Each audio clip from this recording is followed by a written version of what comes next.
होता है, यानी पुलिस में बेहतरी नहीं आती है, कवानीन में इस्लाह नहीं होती है, जजों और अदालतों की तादाद नहीं बढ़ती है, और सबसे ऊपर जब तक सजा यकीन नहीं की जाती है तब तक किसी कानून का कोई खौफ नहीं बैठता है, उल्टे उसके बेजा इस्तेमाल के खदशात बढ़ जाते हैं। हिंदुस्तान में इसकी बेशुमार मिसालें पेश की जा सकती हैं। दलितों पर जुल्म सितम का कानून करीब 3 दहाई पहले बना है, लेकिन इस कानून से कितना फायदा हुआ ये कहना मुश्किल है। बीएसपी के सियासी तहरीक ने दलितों की फलाह बहबूद में जितना अहम किरदार अदा किया उसका 1% भी इस कानून के जरिए नहीं किया जा सका है। उल्टे ये कानून समाज में नफरत फैलाने का सबब बना। ऐसे ही जहेज मुखालिफ कानून का किस तरह से बेजा इस्तेमाल होता है इसका अंदाजा इस बात से लगाया जा सकता है कि किसी खातून के इल्जाम लगाते ही शौहर के पूरे खानदान को गिरफ्तार कर लिया जाता है। कई ऐसे मामला सामने आए हैं जिनमें 5 साल और 7 साल के बच्चों पर भी जहेज मुखालिफ मुकदमे दर्ज हुए हैं।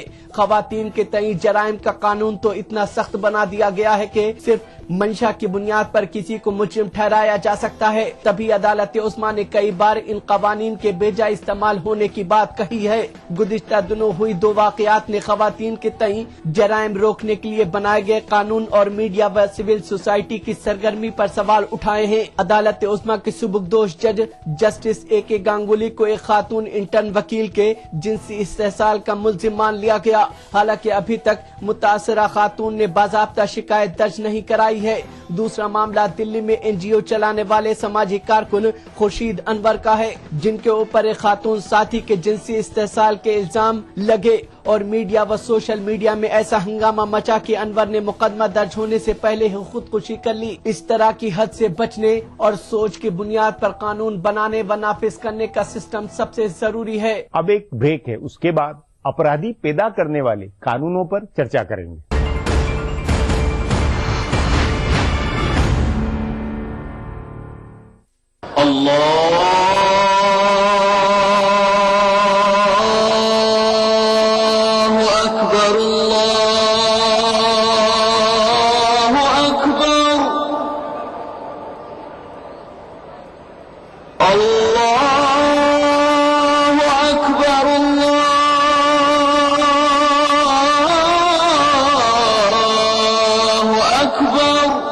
मस्जिदुल हराम से नमाज फज्र देखिए रोजाना सुबह 5:30 बजे सिर्फ ETV उर्दू पर।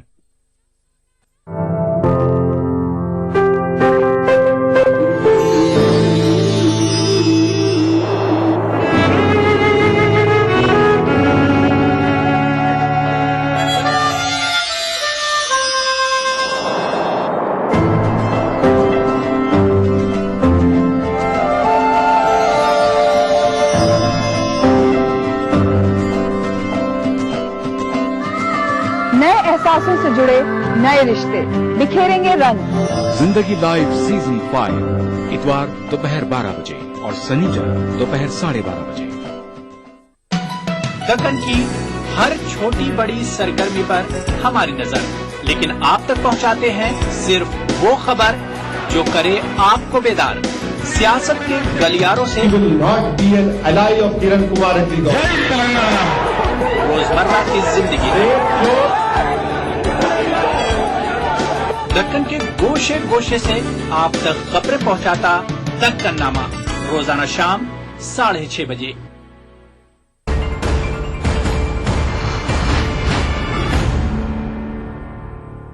सुप्रीम कोर्ट के रिटायर जज जस्टिस गांगुली अंततः हत्थे चढ़ गए।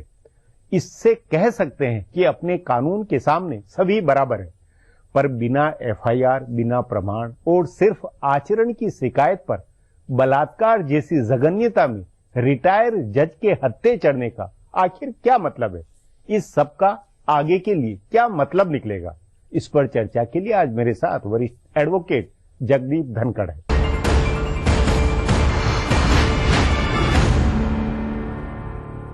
जगदीप जी, जस्टिस गांगुली को लेकर अब तक जो कुछ हुआ है उसका आप किस तरह क्या महत्व मानते हैं? और मैं इसलिए सवाल पूछ रहा हूं कि ये मामला एक तरह से आगे के लिए नजीर बनने वाला है। आगे जो कानून बना था उस कानून के संदर्भ में इसके हवाले आगे बहुत कुछ होगा।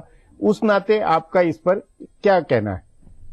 व्यास जी, एक तो गांगुली प्रकरण है जी, इसने कमोवेश सुप्रीम कोर्ट को कटघरे में डाल दिया। जी जो सुप्रीम कोर्ट आज से 3 दशक पहले एक पोस्ट कार्ड पर कार्य करता था, जी उसके सामने मामला आया जी और उन्होंने वो कार्य किया जी एडमिनिस्ट्रेटिव साइड पर जी जो उनको जुडिशियल साइड पर करना चाहिए था। जी यदि अगर वो न्यायिक तरीके से कोई कार्य करते तो समझ में आता। जी एडमिनिस्ट्रेटिव साइड में किया जी और जस्टिस गांगुली ने इसका फायदा उठाया। जी उन्होंने कहा भी आपने जो जांच की है उसमें 2 खामियां हैं। जी एक तो आपकी जांच का कोई विधिक आधार नहीं है जी और दूसरा आपने जो जांच की है उसका तरीका गलत है जी और तीसरा जो सबसे गंभीर है जी कि आपने मुझे नेचुरल जस्टिस का मौका ही नहीं दिया। जी मैं समझता हूं ये अपने आप में एक बहुत जबरदस्त संकेत देता है। जी पर जो नया कानून बना है जी उसके संदर्भ में भी ये मामला उठता है जी क्योंकि जस्टिस गांगुली ने एक डिफेंस जो लिया जी वो डिफेंस ये था जी कि मैं नए कानून की परिधि में नहीं आता जी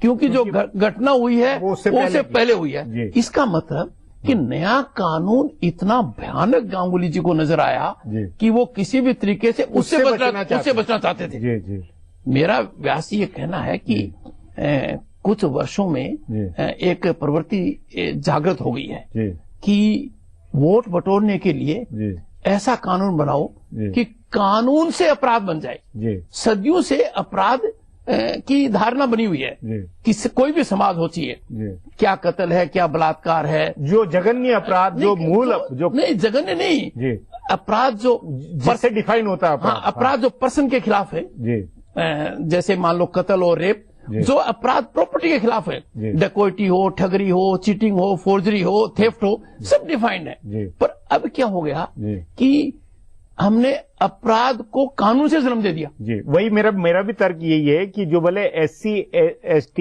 एक्ट हो या दहेज वाला मामला हो या ये अभी एक सांप्रदायिकता रोधी जो कानून विधेयक बन रहा है वो है, उसमें आचरण और व्यवहार किसी का कोई उसको मुद्दा बना उसकी शिकायत करे और उसके आधार पे कर दे, ये अपने आप में आपको आश्चर्य होगा जी कि जब ये SC/ST प्रोटेक्शन ऑफ एक्ट आया, जी प्रिवेंशन ऑफ एट्रोसिटीज एक्ट, ये आया 1989 में जी 11 सितंबर को लागू हुआ। जी क्यों हुआ?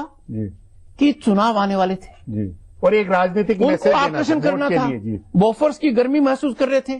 VP सिंह जी का, चौधरी देवलाल जी का आंदोलन था, इसलिए आ गया वोट बटोरने के लिए।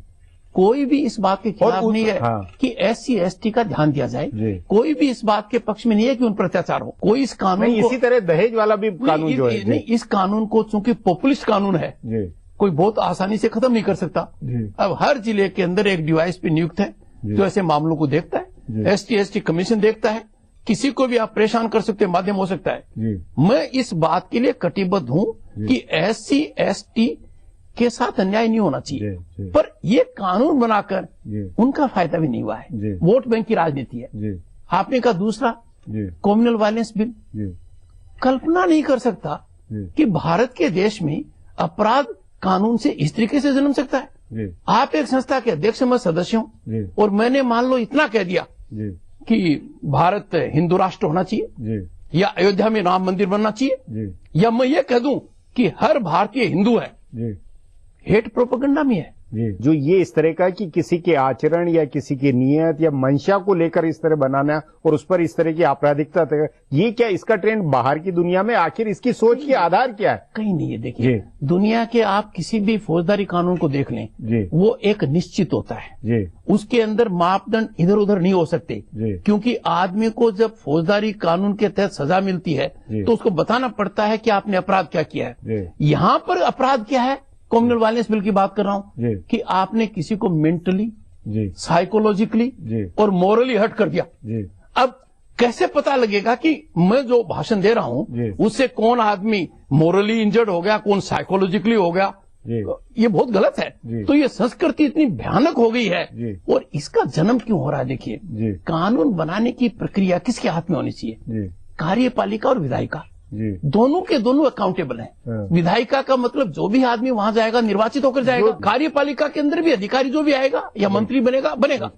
पर आपने एक ऐसी संस्था का निर्माण कर दिया इस देश में जो पिछले 1 दशक से कानून निर्माण का कार्य करी, आपका नेशनल एडवाइजरी काउंसिल है, और उन लोगों का जिसमें NGO है और जिसमें NGO के फितूरी दिमाग के हिसाब से आइडियाज बने पनपे, कितना विकृत सोच है। मतलब आप ये देखिए, इतना एक काम कर दिया।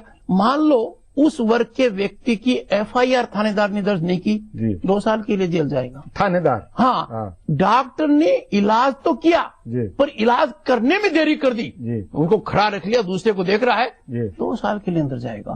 फिर पुलिस ने कोई दे दिए, काम किया है कोई पुलिस वाले और गलती पुलिस ने कर दी, कंट्रोल नहीं कर पाए, तो SP जाएगा।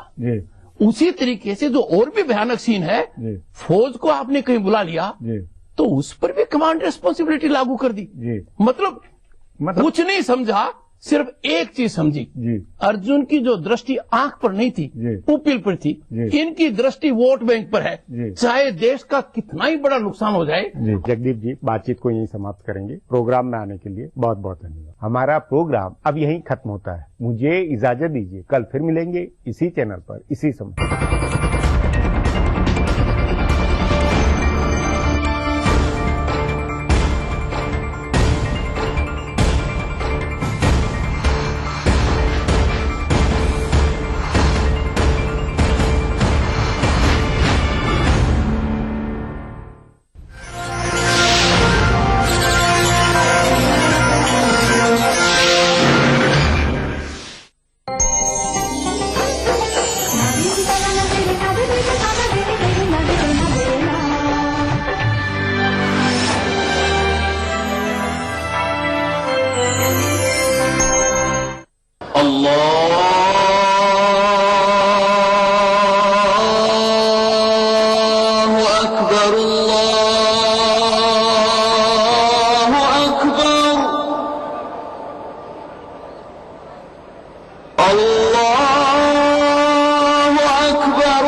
मस्जिदुल हराम से नमाज फज्र देखिए रोजाना सुबह 5:30 बजे सिर्फ ETV उर्दू पर।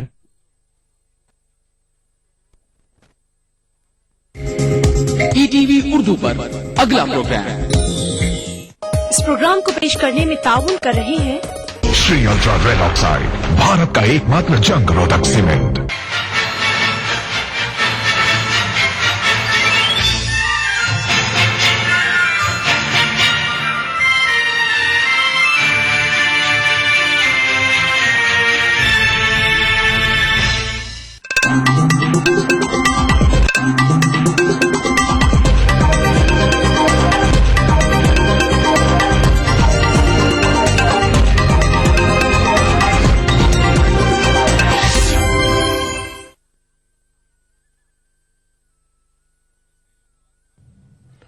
नाज़रीन, ETV उर्दू न्यूज में आपका खैर मकदम हो। आप देख रहे हैं खबरनामा। सबसे पहले नजर हेडलाइंस पर।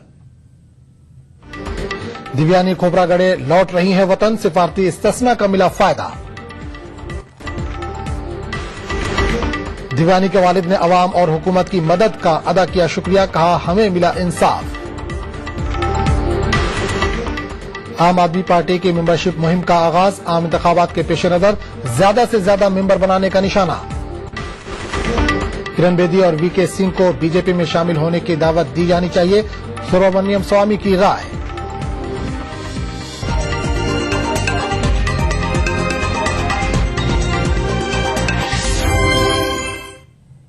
और अब खबरों की तफसील। सबसे पहले खबर दिव्यानी मामले से जुड़ी हुई।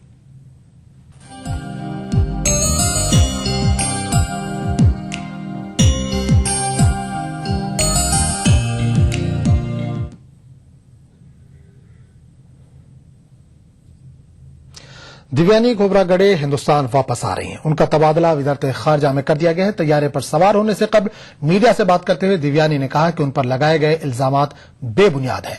उधर अमेरिका ने दिव्यानी के खिलाफ फर्द जुर्म आयद कर दी है।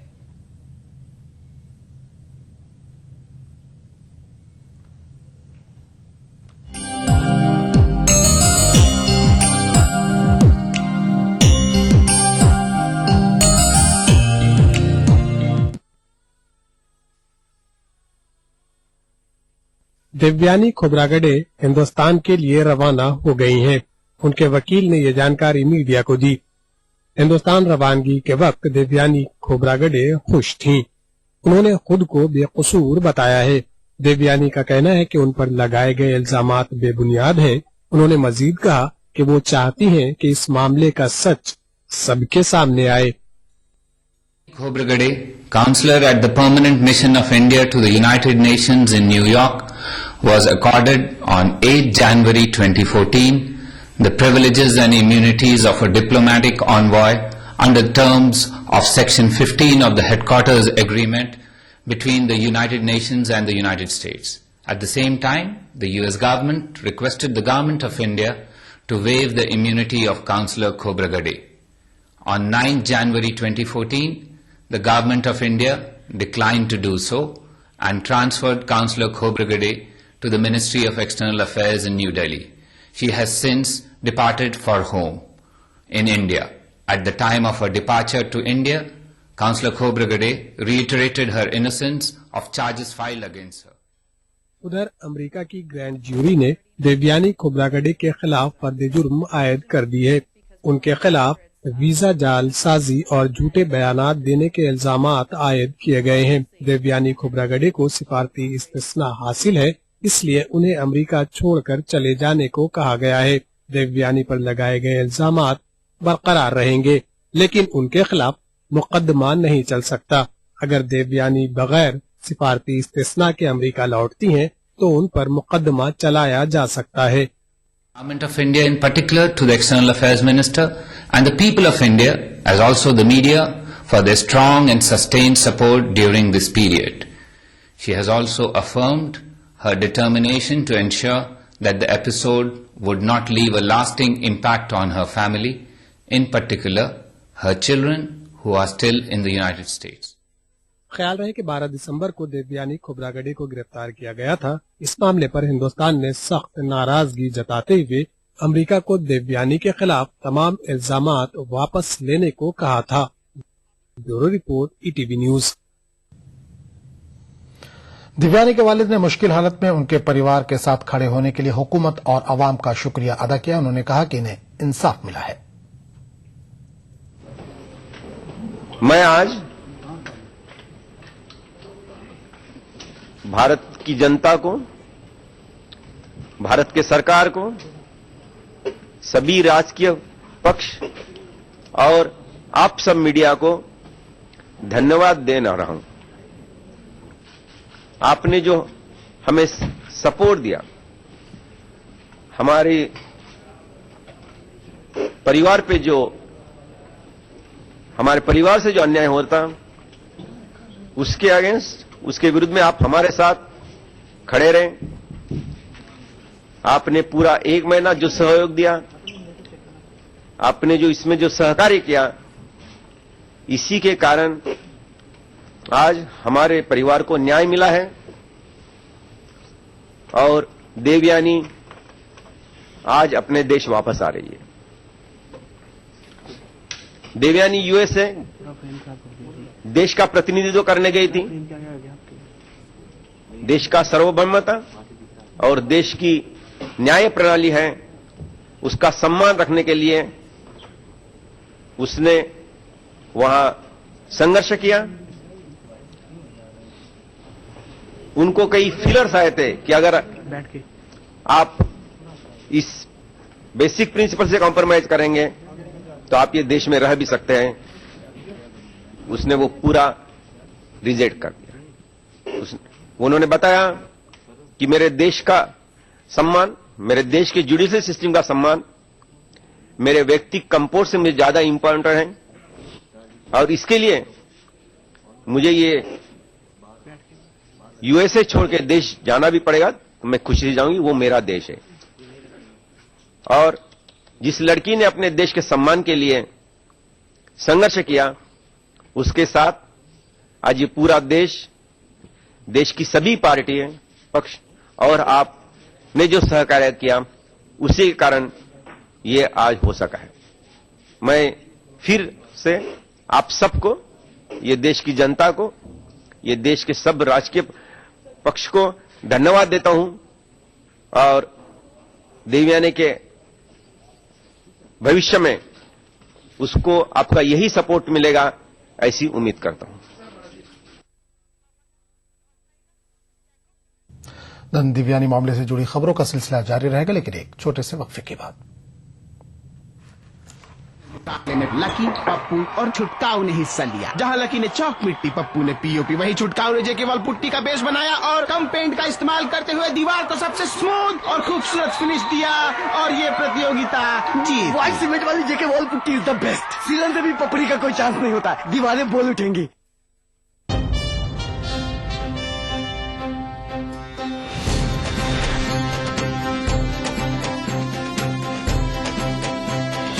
कल से हर शनिवार और रविवार रात 9 बजे सिर्फ कलर्स पर। शिक्षा में क्रांति के लिए 10 पॉइंट का एजेंडा। कैसे होगा एजुकेशन रेवोल्यूशन? प्रधानमंत्री को शिक्षा मंत्री से ये हर साल पूछना चाहिए कि हमारे बच्चे क्या सीख रहे हैं। एजुकेशन क्यों नहीं हर राज्य में इक्वल हो और इक्वल अपॉर्चुनिटीज हो? समझना थोड़ा मुश्किल है कि फॉरेन यूनिवर्सिटीज को हिंदुस्तान में इजाजत नहीं देते। प्राइमरी एजुकेशन उसको एफिशिएंट बनाए। ये समझने की कोशिश करिए कि जहाँ पे भी लोग फीस चार्ज कर रहे हैं और मुनाफा हो रहा है। परिवर्तन शुरू बेस प्रिंसिपल से करना पड़ेगा। वो एक काम है जो प्रधानमंत्री ही कर सकते हैं। जानिए कैसे बदलेगा Bharat. Change India, an agenda for the next prime minister. इन वक्त पर ईटीवी उर्दू पर।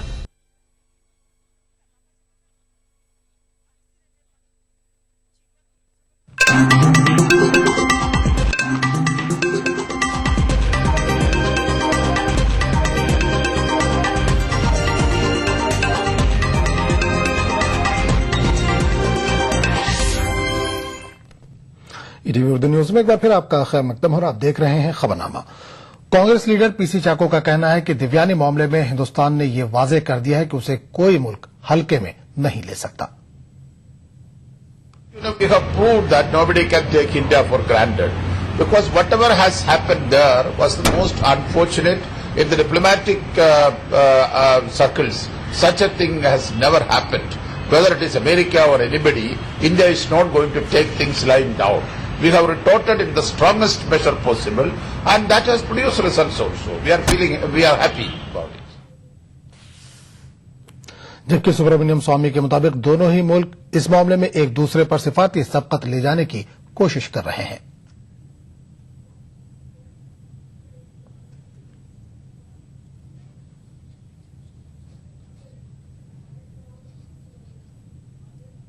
अमेरिका की लड़ाई चल रही है और सवाल है कि कौन झुकेगा पहला।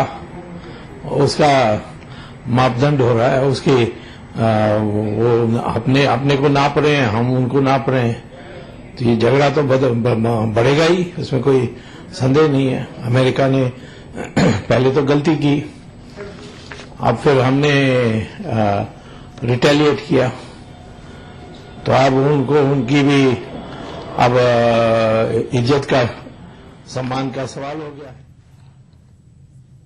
जेडीयू लीडर शिवानंद तिवारी का मानना है कि अब ये मसला दोनों ही मुल्क दोस्ताना माहौल में बातचीत के जरिए हल कर सकते हैं। करते हैं, मैंने आज के अखबारों में जो खबर छपी थी उसके अनुसार उनका पासपोर्ट अभी भी अदालत में जमा था, उनके वीजा का मामला क्लियर नहीं हुआ था और आज ये जानकारी मिली कि वो आ रही हैं। तो ये अच्छा डेवलपमेंट है और हमको लगता है कि दोनों देशों के हक में और हित में ये बात है। और पहली दफा भारत की सरकार जो है इस ढंग से इस मामले पर खड़ी जो है दिखाई दी, हम उसको बधाई देना चाहते हैं। लेकिन पूरा मामला अभी किस तरह से रिजॉल्व हुआ है ये सामने नहीं आया है, उसको भी आने दिया जाए तब अंतिम रूप से इस मामले में बात कही जा सकती है। केस तो सर विड्रॉ नहीं किया है, केस तो उनके ऊपर अभी देखिए ना, एक कदम आगे बढ़ा है, एकदम अंतिम तौर पर ये सारा मामला रिजॉल्व हो गया है, ऐसा तो है नहीं। लेकिन एक माने पहली जो उस दिशा में कदम दोनों सरकारों ने बहुत मैच्योर ढंग से उठाया है, इसका स्वागत किया जाना चाहिए। मोदी के हवाले से किरण बेदी के जरिए ट्वीट किए जाने के बाद बीजेपी लीडर सुब्रमण्यम स्वामी ने अपने ख्यालात का इजहार करते हुए कहा कि किरण बेदी को पार्टी में शामिल होने की दावत दी जानी चाहिए। मीडिया से बात करते हुए स्वामी ने कहा कि सिर्फ किरण बेदी को ही नहीं बल्कि साबिक फौजी सरबराह वीके सिंह को भी पार्टी में शमूलियत के लिए मदऊ किया जाना चाहिए। ख्याल है कि किरण बेदी ने कल ट्वीट किया था कि उनका वोट मोदी के लिए है। किरण बेदी और जनरल वीके सिंह बदउनवानी के खिलाफ छेड़ी गई अन्ना हजारे की तहरीक में भी शामिल हुए थे।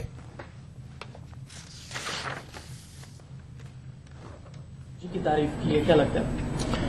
नहीं, अच्छा किया मोदी, किरण बेदी और जनरल वीके सिंह दोनों को बीजेपी में जुड़ना चाहिए और कैंडिडेट बनना चाहिए लोकसभा के लिए। आपने ट्वीट के जरिए आपकी इच्छा भी व्यक्त की है। यहाँ मैंने इच्छा की है और मुझे लगता है कि थोड़ा प्रयास होगा तो हो सकता है। क्या लगता है जिस तरीके से आप में सेलिब्रिटीज जुड़ते जा रहे हैं, बड़े नाम जुड़ते जा रहे हैं बीजेपी?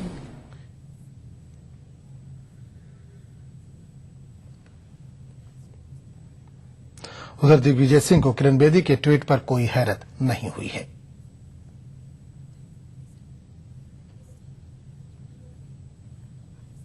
बहुत बहुत बधाई किरण बेदी जी को, और मैं समझता हूं कि कोई इसमें कोई आश्चर्य की बात नहीं है, क्योंकि उन्होंने जो ट्वीट किया है उसमें से बाकी सब हो सकता है कि वो अपनी बात कहें, लेकिन इंक्लूसिव शब्द उनको हटा देना चाहिए उसमें से, अगर नरेंद्र मोदी को सपोर्ट करती हैं तो। दूसरा एक सवाल है, आम आदमी पार्टी की मेंबरशिप मुहिम का आज से आगाज हो गया है। पार्टी की यह मुहिम 10 जनवरी से 26 जनवरी तक जारी रहेगी। गुज़िश्ता दिनों दिल्ली में पार्टी की हुई मजलिस आमला की मीटिंग में यह फैसला लिया गया था। इसमें पार्टी ने कौमी सतह पर गोता लगाने की बात कही थी। इसी के तहत पार्टी ने कौमी सतह पर मेंबरशिप मुहिम चलाने का ऐलान किया था।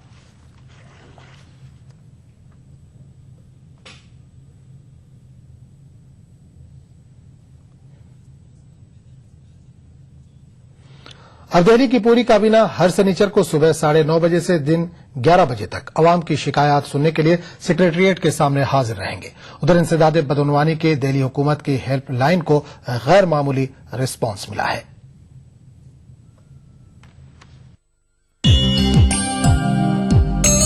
दिल्ली की 9 तश्कीलशुदा हुकूमत ने हर सनीचर को अवाम की शिकायत मौसूल करने का फैसला किया है। वजीर आला अरविंद केजरीवाल ने ऐलान किया कि पूरी काबीना दिल्ली सेक्रेटेरिएट के सामने हाजिर रहेगी ताकि अवामी शिकायत का फौरी तौर पर हल निकाला जा सके। बाकी दिनों में एक वजीर अवाम को दरपेश मसाइल के ताल्लुक से जानकारी हासिल करके उसे मुताल्लिका महकमों को रवाना करेगा। केजरीवाल ने अवाम की शिकायत दूर करने को अपनी हुकूमत की अव्वलीन तरजीह करार दिया है। सबसे पहले तो कि किसी भी जिम्मेदार सरकार की सबसे इम्पोर्टेंट ये है कि जनता की समस्याओं का समाधान किया जाए। एक सिस्टम शुरू कर रहे हैं कि हर शनिवार को दिल्ली सरकार के जितने मंत्री हैं, इंक्लूडिंग द चीफ मिनिस्टर, सातों के सातों लोग सचिवालय के सामने वाली सड़क पे बैठेंगे, और ताकि कोई भी एंट्री बैरियर, एक्सेस बैरियर ना हो। कोई भी वॉक इन कर सकता है, कोई भी आ सकता है अपनी समस्या को लेके। सुबह 9:30 बजे से 11 बजे तक बैठेंगे हम लोग।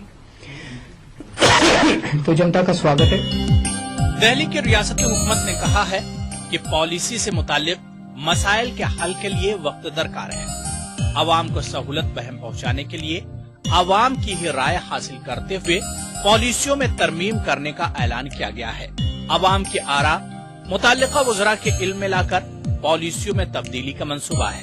अरविंद केजरीवाल ने निजी मसाइल लेकर नहीं आने की दरख्वास्त अवाम से की। दूसरी जानिब आम आदमी पार्टी की इंसदाद करप्शन हेल्पलाइन को गैर मामूली रद्द अमल हासिल हुआ है।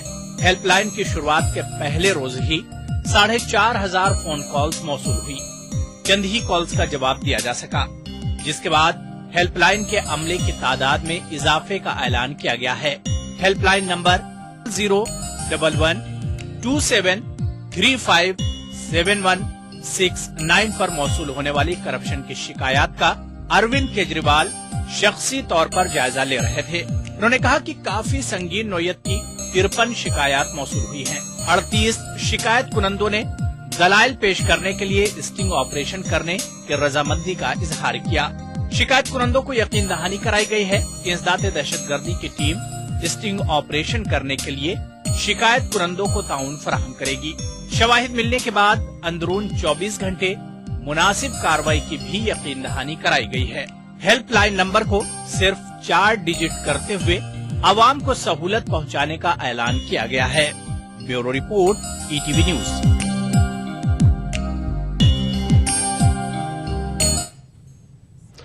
कांग्रेस सरकार ने पार्लियामान सालाना रियायती गैस सिलेंडरों की तादाद 9 से बढ़ाकर 12 करने की आज मरकज से दरख्वास्त करेंगे। मुख्तलिफ रियासतों के कांग्रेस एमपीज मरकजी वजीर बराए पेट्रोलियम एम वीरप्पा मोइली से मुलाकात करके इनके सामने अपना मुतालबा रखने वाले हैं। वादा है कि सितंबर 2012 में मरकजी हुकूमत ने रियायती दामों में दिए जाने वाले रसोई गैस सिलेंडरों की सालाना तादाद 6